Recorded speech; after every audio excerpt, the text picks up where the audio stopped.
Bonjour à tous, bienvenue dans la jungle botanique comestible. Je vais vous parler d'un petit peu des ronces.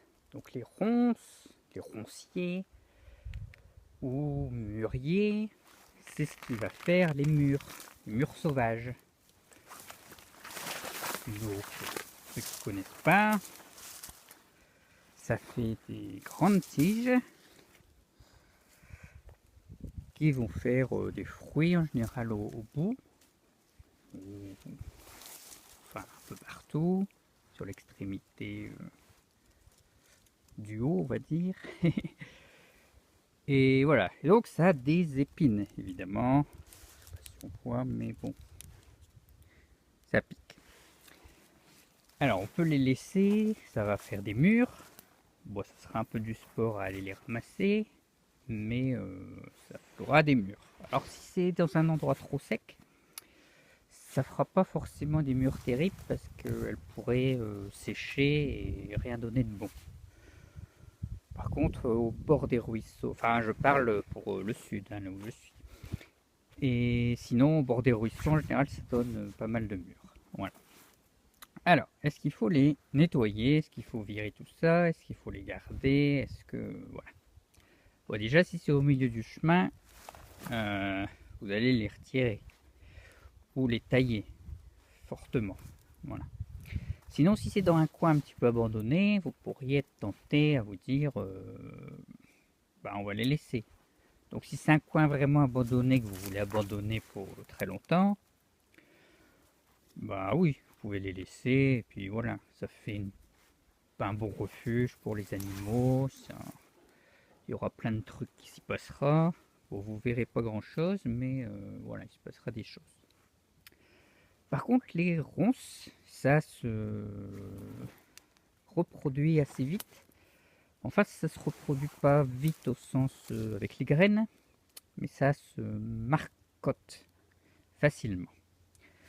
Donc en fait, les tiges comme ça, vous voyez, elles font pas en général des tiges, c'est pas des troncs d'arbres quoi. Donc ça va faire des tiges qui vont après faire quelques mètres et ensuite bah, elles vont toucher le sol forcément avec la gravité. Donc je vous le remets, ça. Donc là c'était là, hop, ça fait une tige de 2 mètres, 1 mètre plus loin, et là ça touche le sol. Et quand ça touche le sol, ça fait quoi? Mais ça fait plein de racines. Et voilà. Et ça, vous voyez là il y a le bourgeon. Tiens. Ça va faire un nouveau pied. Donc là, vous voyez, ça a avancé de au moins 1 mètre, voire plus, 1,50 m. Et ça va dans mes arbres. Donc imaginez que vous laissiez ça pendant 10 ans, et ça peut avancer de 15 mètres. Voilà. Ou beaucoup plus sûr. Donc, eh bien, mon conseil, c'est quand même au moins de couper toutes les grandes tiges. Comme ça évite ce problème-là. Après, ou alors vous les remettez dedans ou quoi. Mais n'oubliez pas que s'il y a un truc qui touche le sol ou que ça tombe dans l'eau, par exemple dans un ruisseau, et ça va se refaire une tige. Et voilà. Et c'est un système qui est vraiment très efficace. Voilà. Alors après, ça sert à rien non plus de passer un coup de débroussailleuse et puis de réabandonner le tout pendant 10 ans, hein, parce que ça aura rien changé. Si vous coupez tout à la base, ça va les ralentir un tout petit peu. Mais un an après, ça sera revenu pareil. Donc la solution, c'est de retirer toutes les racines. Donc voilà. Bon après, ça pas forcément très dur parce que des fois, c'est pas très bien enraciné, donc à part les gros pieds principaux. Voilà, mais en tout cas, bon, ça pique et c'est du boulot.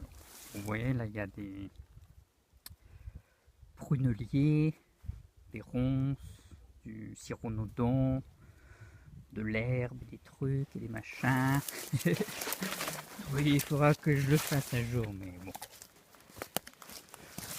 Voilà. Bon.